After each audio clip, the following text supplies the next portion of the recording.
You're listening to the audiobook for Elvis and the Beatles by Trina Young.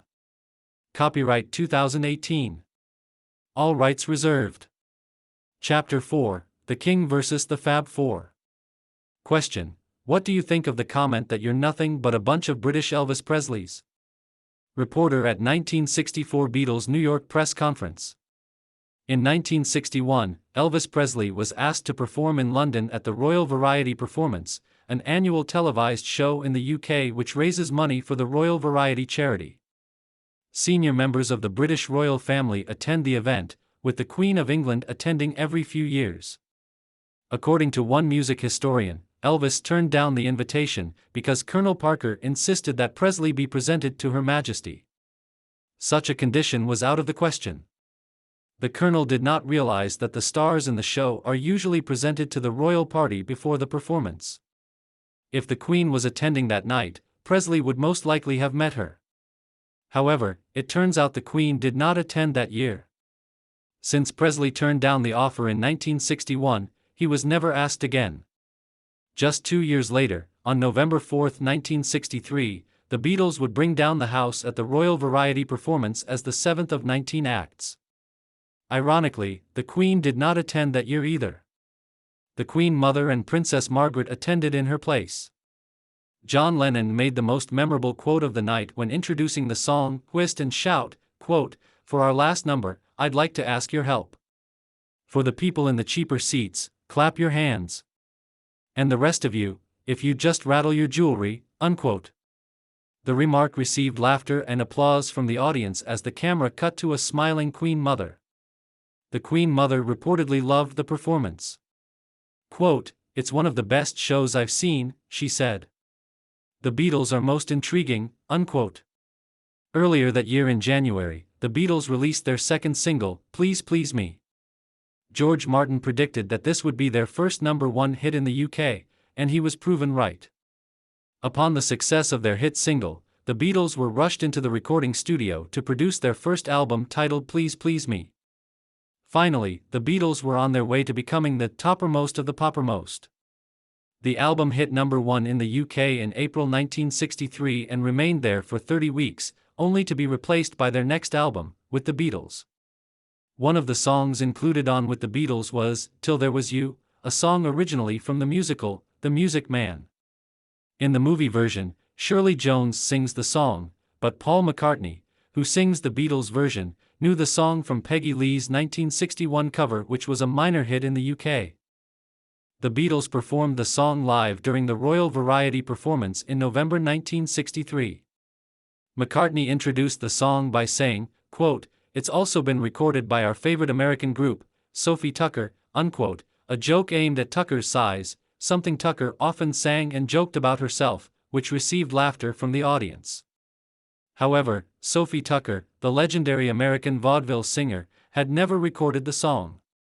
Coincidentally, Tucker had performed the year before at the Royal Variety Performance in 1962. McCartney repeated his joke again in the introduction of "I Want to Hold Your Hand" during the Beatles' performance on the Ed Sullivan Show on February 16, 1964 broadcast from Miami. It's not clear if the American audience thought the joke was funny, but John Lennon started laughing. Ironically, Sophie Tucker was friends with none other than Colonel Tom Parker. At that point, 75-year-old Tucker had lasted over 50 years in the entertainment industry in part due to her own unique style of marketing and self-promotion. Quote, "She was a show woman," said Sophie Tucker scholar, Jan Lewis. "She was like P.T. Barnum, only her commodity, her circus, was herself, and she sold herself. She was a marketing genius," unquote. Tucker was a mastermind at promoting herself. She would constantly mail thank you notes and letters of goodwill to friends in the industry. She would send handwritten letters to friends and fans that lived in the local areas of her upcoming shows, reminding them to come see her perform. She was the first entertainer to take out ads in newspapers and magazines wishing holiday greetings to the public.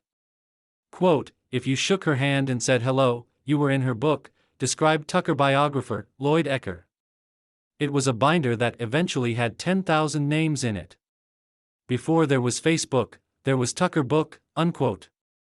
Another promoter who liked to send out cards and well wishes was Presley's manager, Colonel Parker. He would take every chance he got to send out a card or telegram to wish other entertainers a happy birthday or season's greetings. He would also send best wishes for a good opening night performance. For example, at the beginning of his show on November 18, 1966, Ed Sullivan read a telegram he received from the Colonel. "Dear Ed, wishing you and the crowd the best of everything on the start of your new fall program, the 19th year. Sincerely, Elvis and the Colonel." Quote, "We can't be sure, but the Colonel probably got the impetus to send Elvis Christmas cards from Sophie," said co-authors Susan and Lloyd Ecker. So did almost all the stars. Tucker was the first big celebrity to start doing it in the 1920s. By the 1960s, her mailing list was over 10,000. If you were in showbiz and didn't get a Sophie holiday card, it was only because you were dead, unquote. When Elvis was receiving criticism in 1956, Tucker came to his defense saying, "I hear he's a real nice boy. Some people may not like his style and may not listen again, but they should hear him once and make up their own minds," unquote. Sophie Tucker sent Christmas cards to Elvis, and Elvis and the Colonel reciprocated. In addition, the Colonel sent several telegrams to Tucker wishing her well on upcoming performances. He also sent her birthday wishes like this telegram from January 1964, "Dear Sophie, on behalf of Mrs. Parker, Elvis and myself again a happy birthday and many more to come. Your pal, the Colonel." Parker, like Tucker, understood the importance of marketing and public relations, and acted not only as Presley's manager, but also as his publicist. He marketed Elvis the old-fashioned way, by making his friends, business contacts and entertainment peers feel special and appreciated by the most simplest of gestures. Like Sophie Tucker said, "Friendship equals box office." The Colonel couldn't resist an opportunity to promote Elvis. At the wrap party for Loving You in March 1957, the Colonel was handing out albums and autographed photos of Elvis to the cast and crew while standing under a banner that said, "Elvis and the Colonel thank you." To promote the Jailhouse Rock movie, Colonel Parker hired a horse and buggy with the message, "Coming soon Elvis Presley" in Metro-Goldwyn-Mayer picture Jailhouse Rock, "Don't miss it," printed on the side of the carriage. The buggy was on display serving like a moving billboard at the Tupelo Homecoming benefit show Elvis performed at on September 27, 1957. There was also a banner on the stage that said, "Greater than ever. Elvis Presley Jailhouse Rock." Colonel Parker also wanted to please the Elvis Presley fans. He started running Presley's official fan club in 1956, and over the years, branches sprouted up in a multitude of cities not only across the USA, but around the world. According to Elvis Presley Enterprises, there are currently over 400 still operating to this day. Quote, "Parker's idea was not to make money off the fans so much as it was to make it off deals," explains Parker biographer, Alana Nash, "since he was never really concerned with selling Elvis to the public, but to the people who sold the public, first to the executives who controlled the television and radio networks, then the press, and soon the motion picture moguls," unquote. For example, in true Sophie Tucker fashion, Colonel Parker placed an ad in Variety magazine for the 1956 Christmas season. On January 9, 1957, the full-page ad read, "Season's greetings to everyone and congratulations to Variety on its 51st year, Elvis and the Colonel." In addition, every year, Colonel Parker would print up special Christmas cards featuring a photo of Presley with a holiday greeting from Elvis and the Colonel. Some of the cards featured a photo of only Elvis, while others had a photo of Elvis with the Colonel. These cards were sent to Presley's and Colonel Parker's music industry contacts, friends, and members of the press. Quote, "We sent out 10,000 Christmas cards this year," Colonel Parker said in December 1957. "And we had some mats rolled of the card. It will appear as an advertisement in a dozen newspapers here, in England and in France and in a whole bunch of show business magazines during Christmas week. I figure our total audience will be 15 million people," unquote.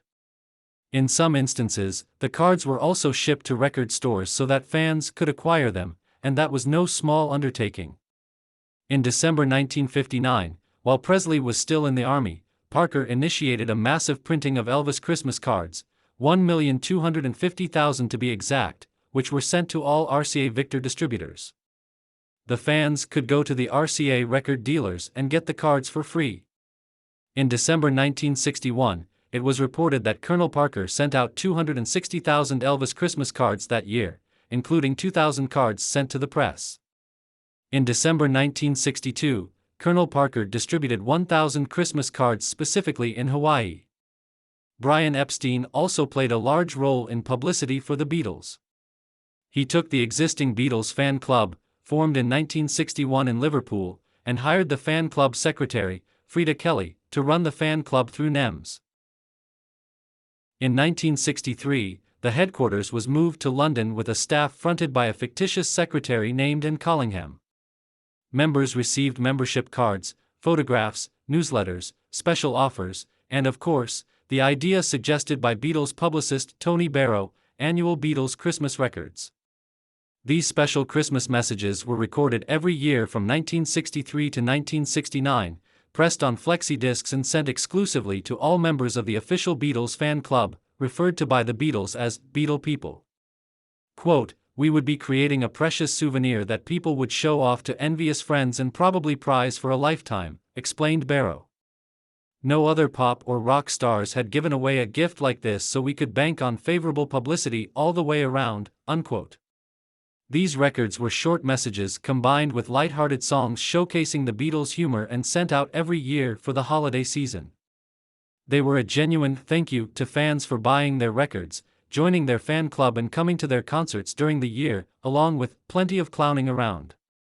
In 1970, all the messages from 1963 to 1969 were compiled on one album called the Beatles Christmas Album.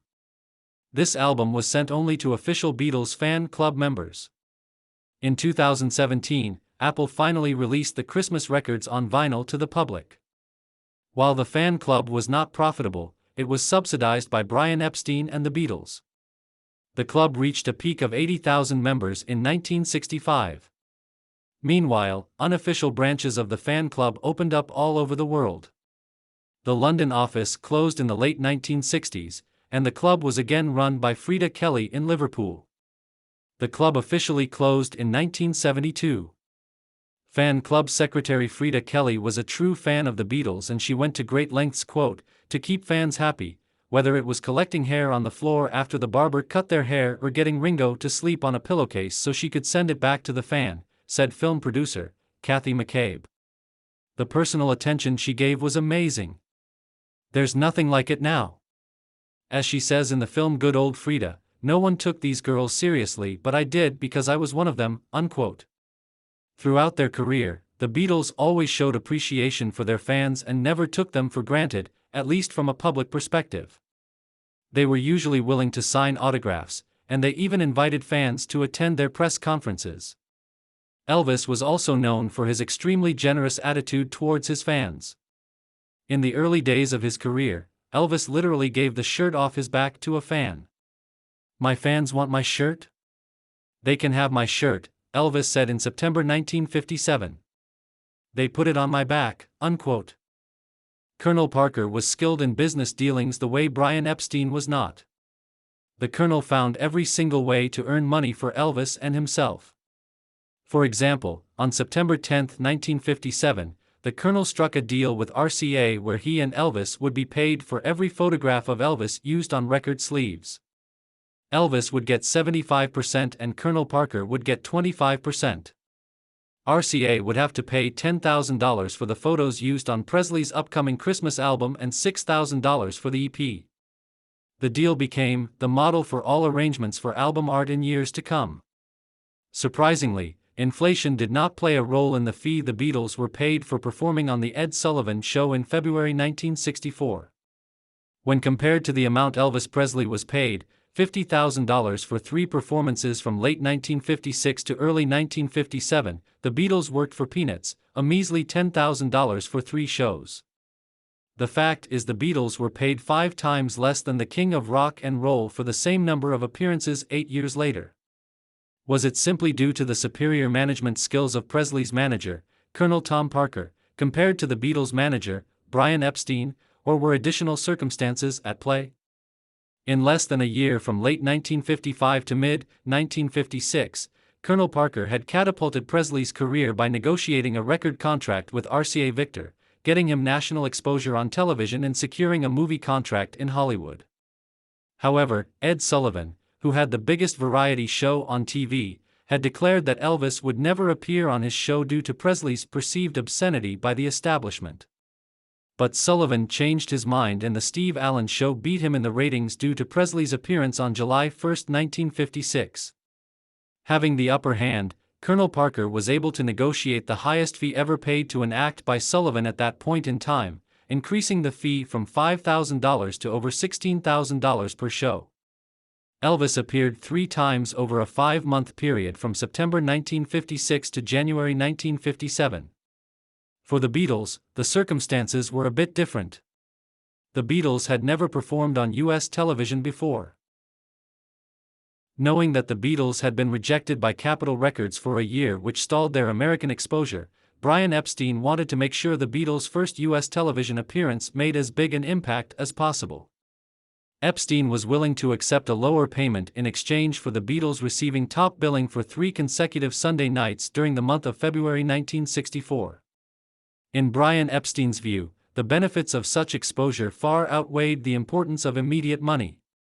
In actuality, Sullivan only gave the Beatles top billing for 2 out of the 3 performances. Nevertheless, history proves that Epstein made the right choice, since more than 50 years later, the Beatles' first performance on The Ed Sullivan Show is still celebrated as the launch of Beatlemania in the U.S. Presley's first appearance on Ed Sullivan on September 9, 1956 drew an audience of 54 million viewers, a record that remained until the Beatles' debut performance on February 9, 1964, which attracted 73 million viewers. This powerful debut in the U.S. was helped enormously by a marketing campaign put on by the Beatles' U.S. record label, Capitol Records. In fact, Brian Epstein secured the deal for the Beatles' appearance on The Ed Sullivan Show before he got the Beatles signed with Capitol. After making the deal with Ed Sullivan in November 1963, Brian went to meet with EMI's North American subsidiary, Capitol Records. Even after EMI's success with the Beatles in the UK, Capitol had turned down the Beatles several times. Finally, in late 1963, Capitol Records finally got behind the band and agreed to release their latest single, I Want to Hold Your Hand, 1 month before the Ed Sullivan Show appearance. According to Alan Livingston, then president of Capitol Records, Brian Epstein would only agree to the deal if Capitol agreed to spend $40,000 promoting the single. A budget of $40,000 was unheard of in those days to promote a single. But this enabled Capitol to launch a massive marketing campaign, outlined in a company memo dated December 23, 1963, that targeted radio and record stores to feature the Beatles. Marketing materials included everything from a 4-page tabloid newspaper containing stories on the Beatles, to Beatle buttons and even Beatle wigs. Although it's impossible to measure to what degree this marketing strategy actually helped boost the Beatles' image in the US, the campaign definitely played a large role in spreading the word that the Beatles are coming. In 1963, Elvis Presley started to see how big the Beatles were becoming across the Atlantic since he always had great success in the UK. He and the Colonel took notice that the Beatles were now dominating the British record charts. Quote, the volume of Presley records bought in Britain might not nearly have matched that in the US, wrote author Ray Connolly, but he'd had more #1 hits there, several of which hadn't even been singles in America. In the US, the Beatles' record, I Want to Hold Your Hand, turned out to be the fastest-selling single ever with 1 million sales within 2 weeks of its release. On February 1, 1964, it hit #1 on the Billboard chart. No one could have asked for better timing, a week before their first U.S. television appearance. Seeing how popular the Beatles were becoming, Colonel Parker thought it best to make friends with his client's biggest competition to date. In February 1964, Elvis and the Colonel sent a telegram to the Beatles before their legendary first appearance on The Ed Sullivan Show. Ed Sullivan announced it on the show. Dated February 6, 1964, the telegram read, "Congratulations on your appearance on The Ed Sullivan Show and your visit to America. We hope your engagement will be a successful one and your visit pleasant. Give our best to Mr. Sullivan. Sincerely, Elvis and the Colonel." When the Beatles plane landed on February 7, 1964 at JFK Airport in New York, there were thousands of screaming teenage fans awaiting their arrival. There was also a mob of reporters waiting to verbally attack them in a press conference at the airport. Expecting the Beatles to come across as idiots, the press was pleasantly surprised with the Fab Four's humorous one-line responses to the many questions shouted at them. This image of the Beatles as funny, likable, charming young men enhanced their appeal throughout their career. Quote, "The Beatles were cheeky, kind of where every kid wants to be, where the adults want to be, being able to talk back to people who are telling you what to do," explains comedian Eddie Izzard. "They were cheeky, and I think people in the world liked that. It's not aggressive, it's not nasty, it's just brazen," unquote. 2 nights later, on February 9, 1964, the Beatles appeared on The Ed Sullivan Show. This live performance would take the US by storm, attracting millions of new fans for the Fab Four. Quote, "I'd never seen anybody that looked like them. It was like a revelation," recalled actress Whoopi Goldberg, who was 8 years old at the time. "The whole world lit up. Suddenly I felt like I could be friends with them. And I'm black. I never thought of them really as white guys. They were the Beatles. They were colorless and they were amazing. The Beatles gave me this idea that everybody was welcome.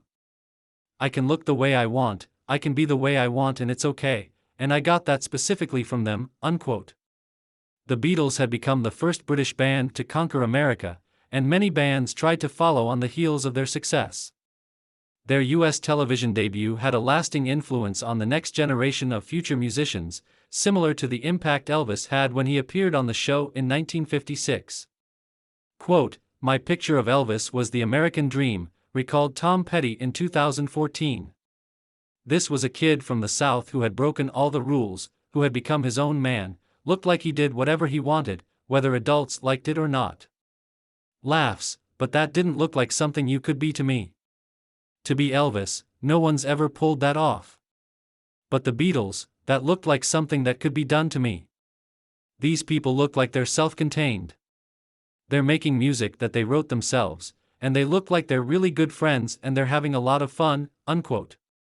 But while the younger generation was mesmerized by the 4 young lads from Liverpool, the older generation was not. Similar to Presley 8 years earlier, the Beatles were being criticized for their long hair and sideburns. Quote, "In truth, these are the only young men I've ever seen, in any country, whose sideburns function as earmuffs," wrote TV columnist Harriet Van Horn. To judge from the enraptured faces in last night's audience, the Beatles can paint themselves with zebra stripes and the girls will go on swooning, unquote. "Beatle clothes look about 2 sizes too small, and I've seen Hungarian sheep dogs with more attractive hairdos," said another writer. However, in their trademark Liverpudlian humor, the Beatles had a clever response to all that criticism. A few days after their Ed Sullivan Show debut, they were in Washington, D.C. for their first American concert. When a reporter asked them, "What do you think of the criticism you're not any good?" their response was, "We're not."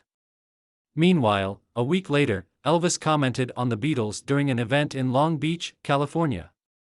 He interrupted his vacation in Las Vegas on February 14 to attend the presentation of the USS Potomac to Danny Thomas on behalf of St. Jude's Hospital in Memphis.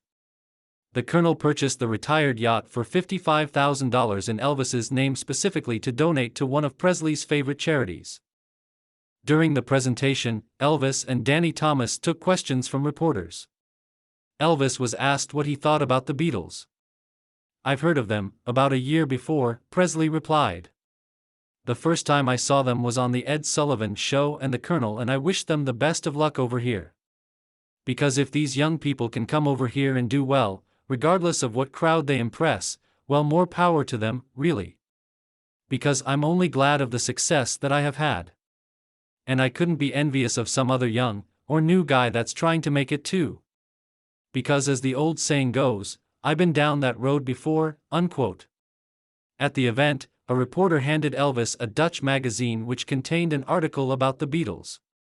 Presley was photographed holding the magazine open to the article whose headline read, in translation, "The Beatles win their battle."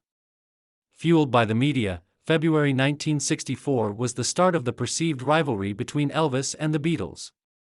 No artist until that time had rivaled Presley in terms of popularity and record sales. Was the king of rock and roll threatened by the success of the Fab Four?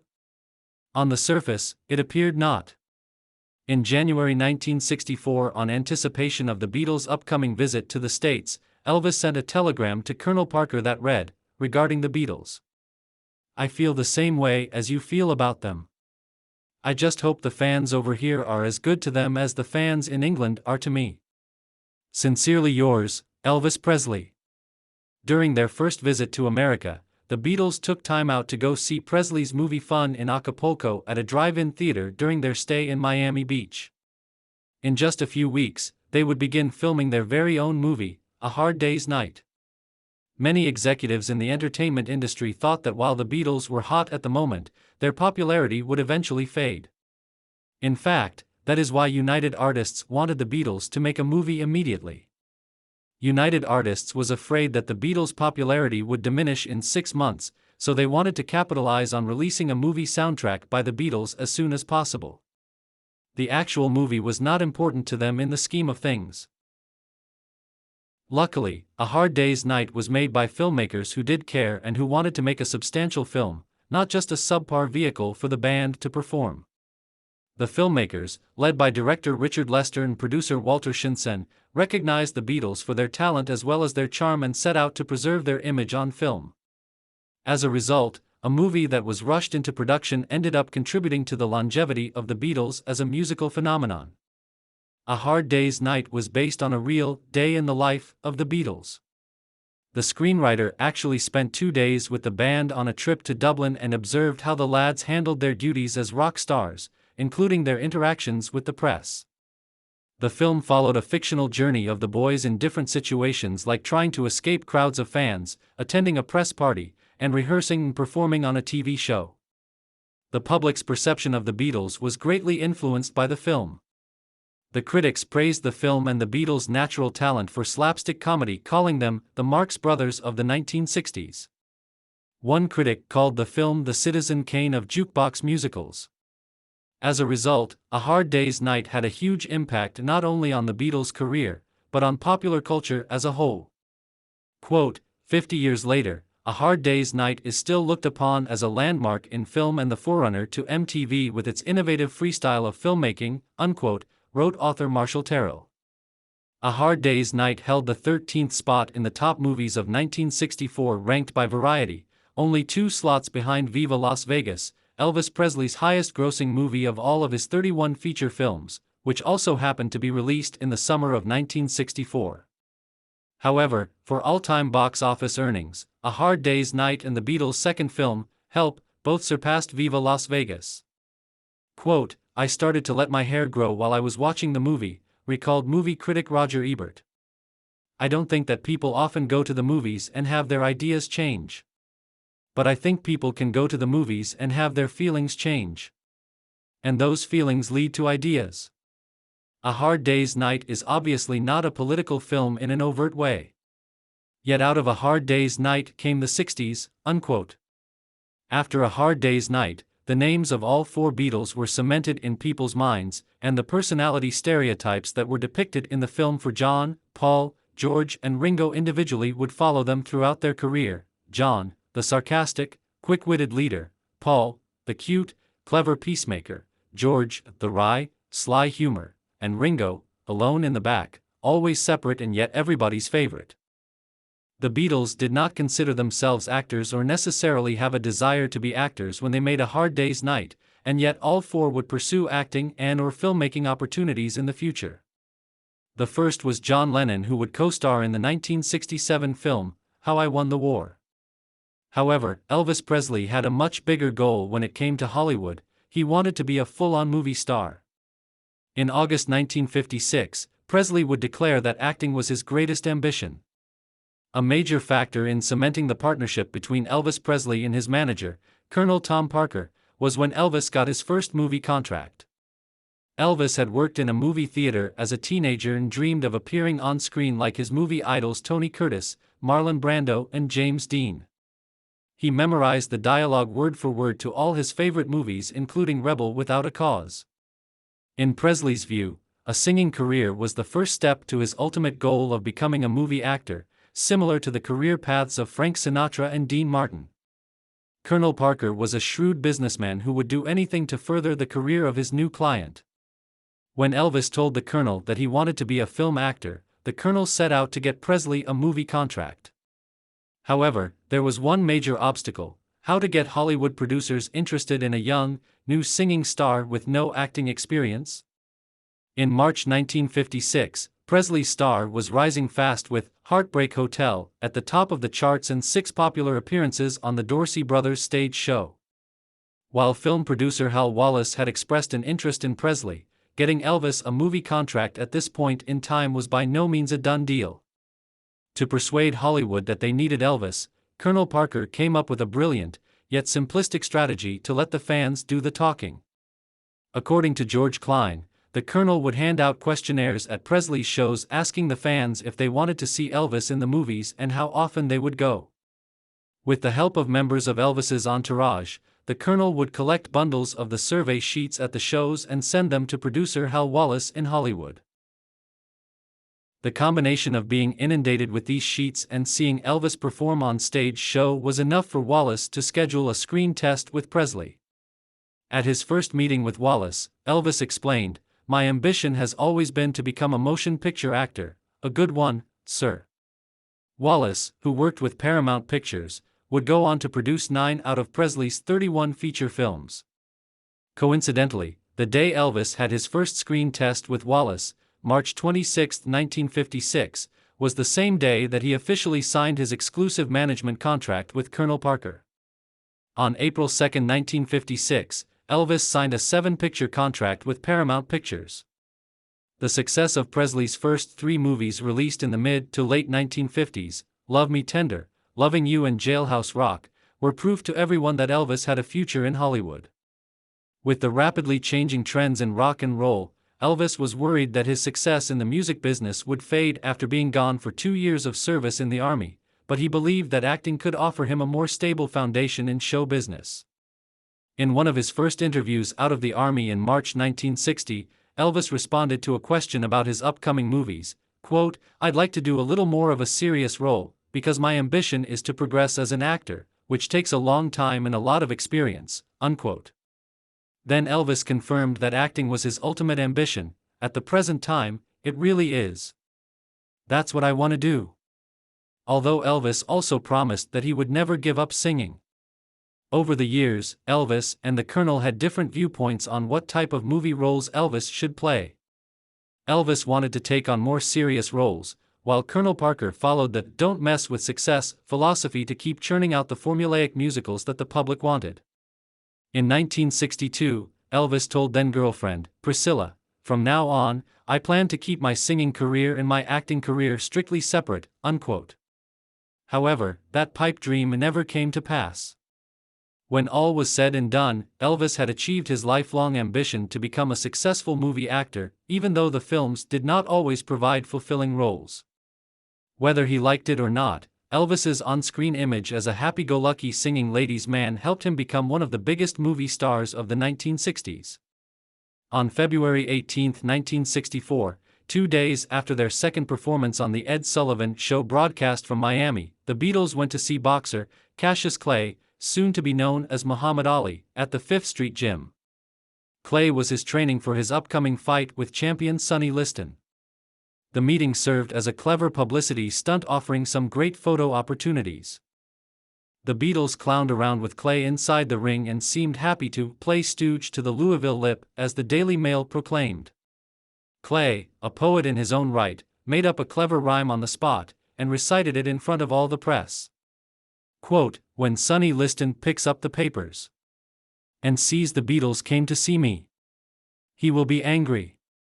And I'll knock him out in 3, unquote."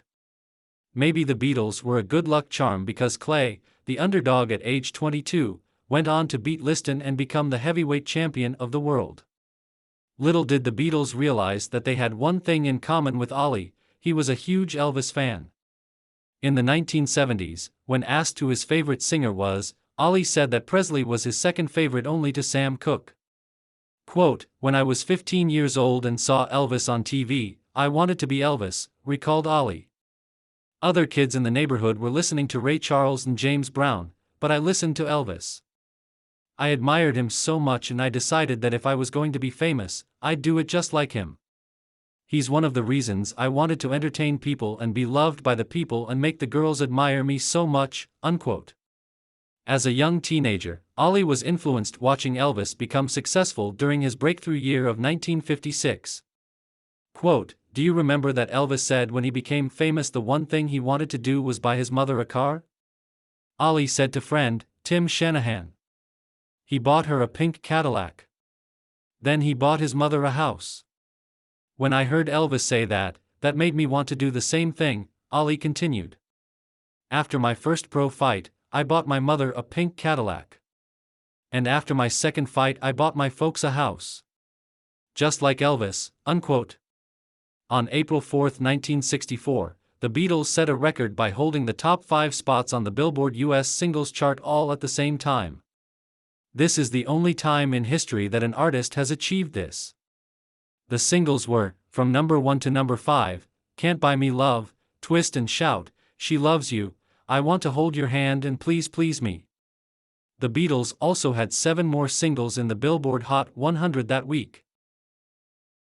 Meanwhile, Elvis lingered in the background at number 17 with the title track from his latest movie, Kissin' Cousins. For the next 6.5 years, the Beatles would hold the number 1 single spot in the US for 59 weeks, and the number 1 album spot for 116 weeks.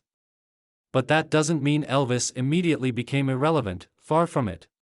In 1964, Elvis had again been voted World's Outstanding Male Singer, a title he held for 8 of the last 9 years by the readers of New Musical Express.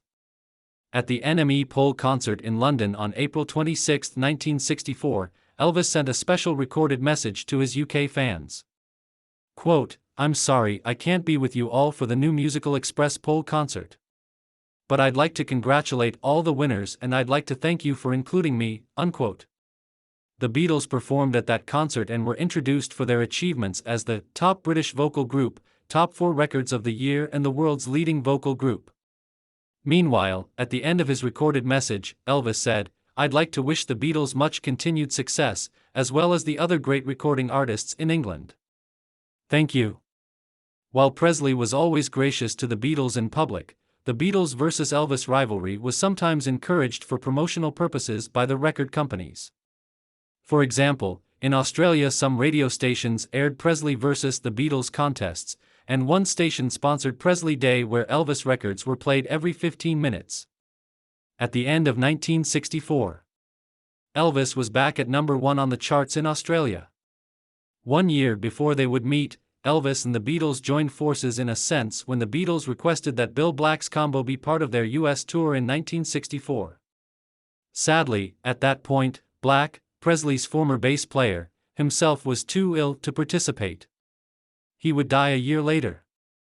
Bill Black's combo traveled with the Beatles on the 25-city, 30-day tour from August to September 1964 and backed the other opening acts including Jackie DeShannon, the Exciters, and the Righteous Brothers. However, the Righteous Brothers reportedly left the tour early due to their singing being drowned out by the fans screaming for the Beatles to come out. They were replaced by Clarence "Frogman" Henry. Reggie Young, guitar player for Bill Black's combo, recalled, quote, "It was scary. They had barricades up in front of the stage, and the police and security were locked arm in arm all around, 2 and 3 deep around the stage, but that didn't keep the kids away. When the Beatles came out, it was absolutely, it's hard to describe, it was just total screaming," unquote. Quote, "What they've never seen is a Beatle crowd," said the Beatles press agent, Derek Taylor. "This is the biggest thing that's ever happened, there's no question about it. It's like nothing before, it's not like Presley, it's not like Sinatra, it's not like the late President Kennedy. It's the Beatles, and they are without precedent," unquote. A minor controversy arose during the tour at the Gator Bowl in Jacksonville, Florida. Up to that point, the venue had been segregated. However, the Beatles refused to play to a segregated audience at their concert on September 11, 1964. They had it written into their contract, so the venue agreed to integrate the crowd. Quote, "We don't like it if there's any segregation or anything, because we're not used to it, you know. It just seems daft to me," Paul McCartney told Larry Kane. "I think they'd be a bit silly to segregate people. I just think it's stupid. You can't treat other people like animals," unquote. Historians believe that this strong stand that the Beatles took in Jacksonville led to an end of segregation in most of the big stadiums in the South. Dr. Kitty Oliver, an African-American journalist and author who went to the Beatles concert in Jacksonville, Florida as a teenager recalls, "I was one of the few black fans at that September gig. When I went to see them play, it was one of the first instances where I came into contact with whites," unquote. During their 1964 American tour, the Beatles got to meet many American stars from the music world and Hollywood. However, if there was just one star they could meet out of everyone, it had to be Elvis. The Beatles were on a mission to meet the king of rock and roll. Quote, "There's only one person in the United States we ever wanted to meet. We just idolized him so much. The only person we wanted to meet in the USA was Elvis Presley," said John Lennon. A British journalist who covered the Beatles in America played a large role in the relationship between Elvis Presley and the Beatles. His name was Chris Hutchins and he was a reporter for the New Musical Express at the time. In the middle of their first US tour, the Beatles tried to arrange a meeting with Elvis, but they could never coordinate their schedules. Instead, Colonel Parker visited with the Beatles while they were in Los Angeles and gave them gifts of Elvis souvenirs. Chris Hutchins reported in the August 28, 1964 issue of NME that he personally drove Colonel Parker to the house the Beatles were staying at in Hollywood. According to Hutchins, Colonel Parker told the Beatles, quote, "Elvis phoned me this morning and said to apologize for him having to leave Hollywood before you got here, but he said he'd love to meet you," unquote. He also said that the Beatles were invited to visit Elvis at Graceland. However, a visit to Memphis wasn't in the cards due to the Beatles' remaining tour schedule. Instead, a few days later, Paul McCartney called Elvis on the phone. Colonel Parker had provided Presley's secret number at Graceland to Hutchins. On the Beatles' day off on August 31, 1964, Paul McCartney made the call to Elvis and they had a brief chat. Hutchins, who was present during the call, recounts the conversation in his book, Elvis Meets the Beatles. Here are a few highlights. Quote, "I want to tell you we all think it's a drag that we weren't able to get together with you, but it's just one of those things," said McCartney. "We would still like to meet you if it can all be arranged," unquote. Elvis told Paul that he was disappointed too. "I've taken a great big interest in your career and wanted very much to have a long chat with you guys," Elvis said. Paul asked Elvis when he was coming to England, and Elvis suggested that he would be visiting soon. McCartney responded that the Beatles would be sitting in the front row if Elvis performed in England. Quote, "That manager of yours is a laugh," Paul told Elvis. "He told us he had an offer from a producer to make a film with both you and us in it. The producer said he was offering $1 million for Elvis and $1 million for the Beatles. But Colonel Parker said, I told him that he had forgotten there were 4 Beatles and they'd want $2 million. We thought that dead funny," unquote. "Yeah, that sounds like the Colonel all right," chuckled Elvis. Hutchins said that John Lennon was also present at the phone call, but he told Paul that he couldn't think of anything to say to Elvis. No doubt it was John's nerves preventing him from speaking to Presley. Nevertheless,